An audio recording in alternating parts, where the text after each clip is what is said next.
Bismillahirrahmanirrahim. Assalamualaikum warahmatullahi wabarakatuh. Oke, anak-anakku, kembali lagi di pembelajaran kedua di hari kedua pada semester 2 ini. Kita akan kembali belajar di tema 5, yaitu wirausaha, yang semoga pembelajaran kali ini bisa lebih bermakna dan bisa lebih bermanfaat untuk kalian. Baiklah, sebelum memulai pembelajaran, jangan lupa untuk selalu menjaga kesehatan, selalu memakai masker, eh, mencuci tangan, dan menjaga jarak apabila kalian berpergian keluar.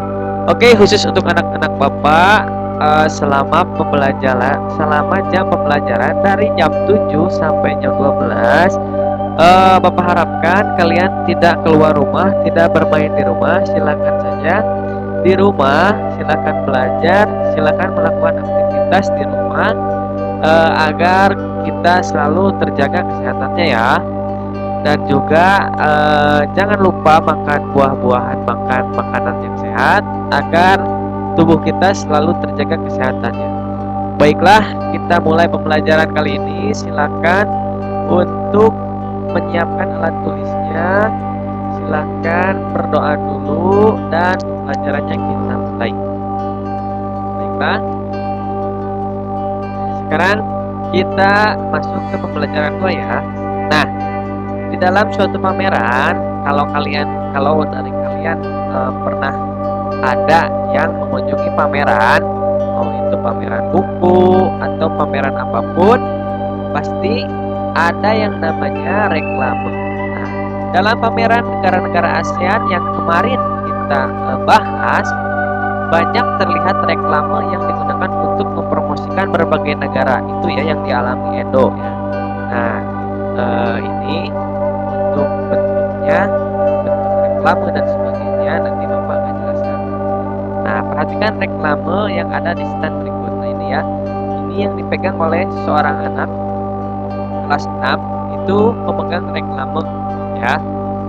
Nah, reklame ini itu berfungsi untuk, nanti kita jelaskan. Oke, kita masuk ke tayangan kedua dulu. Nah, ini di sini ada contoh brosur dan selebaran, bukan selembaran ya, selebaran. Ini brosur dan selebaran. Oke, kita telaah dan kita perhatikan.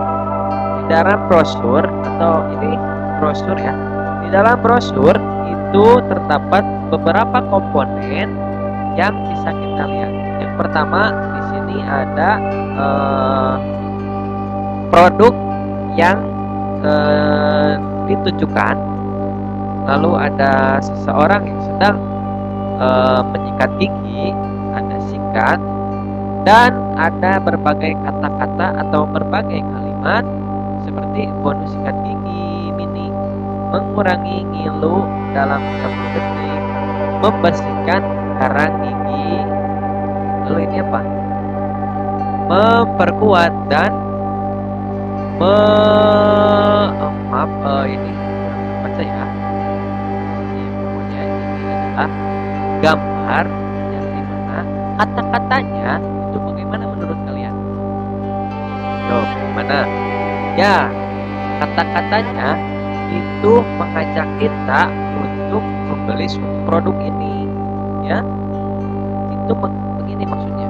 Dengan adanya brosur ini ditambah dengan komponen-komponen seperti gambar yang menarik, lalu juga ada kalimat-kalimat yang bersifat ajakan, kalimat-kalimat yang bersifat mempromosikan produk yang ada di gambar ini untuk dibeli. Nah, itu jadi tujuan brosur itu adalah untuk mempromosikan suatu produk, bisa acara atau apapun. Nah, di sini itu produk itu odol pasta gigi Buskuden ya. Jadi brosur ini itu tujuannya untuk mengajak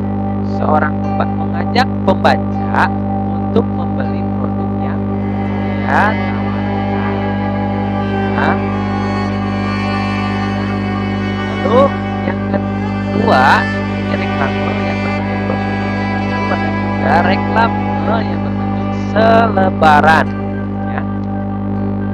Nah, di sini kata-katanya kurang jelas ya. Ini bisa dilihat di buku tema 5 yang sudah bagian di PDF. Kalau mau lebih jelas, kita lihat saja bacaan atau kata-kata yang terlihat tidak jelas. Di sini ada kata-kata ikuti lomba kreasi IPA. Nah, di sini juga sudah terlihat bahwa di sini adalah reklame untuk mengajak kita agar kita mau mengikuti lomba kreasi IPA. Ya. Di sini juga dijelaskan kapan pelaksanaannya, lalu persyaratannya apa saja. Itu adalah tentunya memakai gambar yang menarik. Itu adalah reklame. Oke. Nah, selain reklame, selain brosur dan selebaran, Bapak juga ada sedikit penjelasan mengenai reklame. Ya, reklame adalah alat bantu untuk menawarkan, mempromosikan, memperkenalkan barang-barang hasil produksi atau jasa kepada masyarakat dengan menggunakan gambar dan kata-kata yang menarik. Itu ya. Itu adalah pengertian dari reklame. Cirinya itu adalah ada kalimat penawaran, kalimat ajakan, kalimat yang mempromosikan produk, memperkenalkan barang-barang untuk menarik para pembeli atau menarik para konsumen. Itu ya. Nah, sekarang apa sih tujuan reklame sebenarnya? Lebih jelasnya, tujuan reklame adalah agar suatu produk dapat dikenal oleh masyarakat dan masyarakat memiliki keinginan untuk membelinya, ya. Karena apa? Karena tadi reklame yang ditawarkan itu menarik, ya. Jadi, dengan kemenarikan yang dibuat, reklame tersebut akan menarik konsumen untuk membelinya. Nah, selain brosur dan selebaran, ada juga contoh-contoh reklame yang ada ya.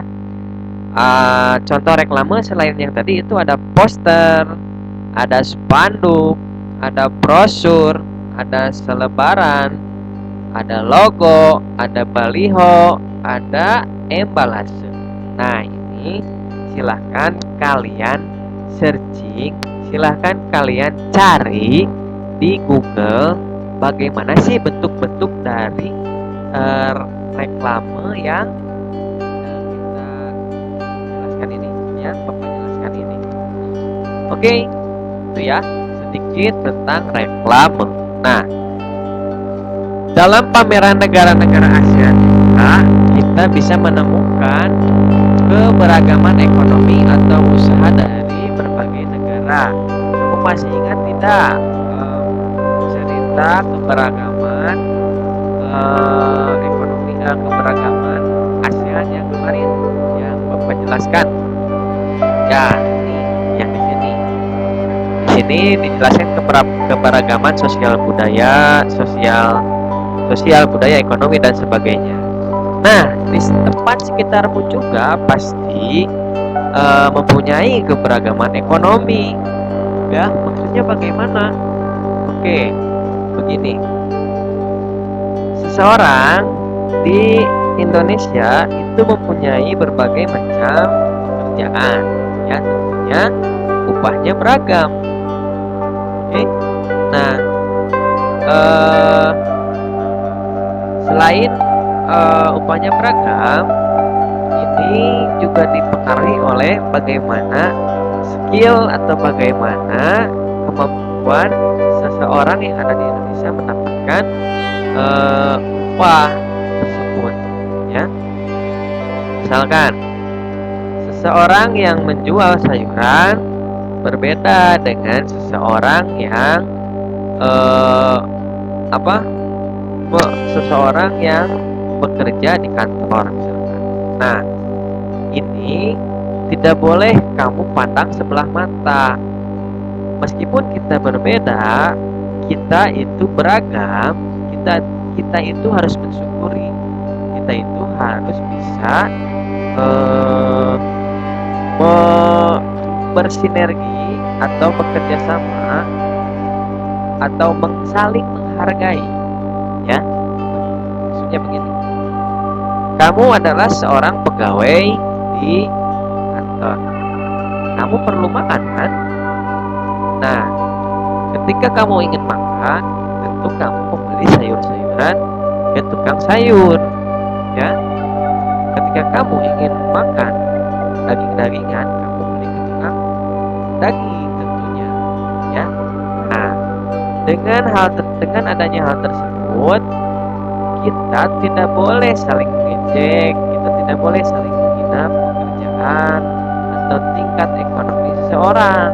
Misalkan kamu sebagai seseorang yang bekerja di kantor itu istilahnya apa ya, mengecilkan seseorang yang pekerjaannya misalkan sebagai tukang sayur dan sebagainya. Dia itu ekonominya di bawah kita, jadi saya tidak mau bersosialisasi dengan dia. Nah, itu tidak boleh, ya. Kita di Indonesia itu saling melengkapi. Kita di Indonesia itu saling melengkapi antara satu dan yang lainnya, antara yang punya ekonomi lebih tinggi dan seseorang yang ekonomi lebih rendah dari kita. Itu hanya dilihat dari ekonominya, tapi itu semua saling melengkapi, ya. Itu semua saling melengkapi. Ada jasa, ada barang, itu adalah hal yang ada di Indonesia.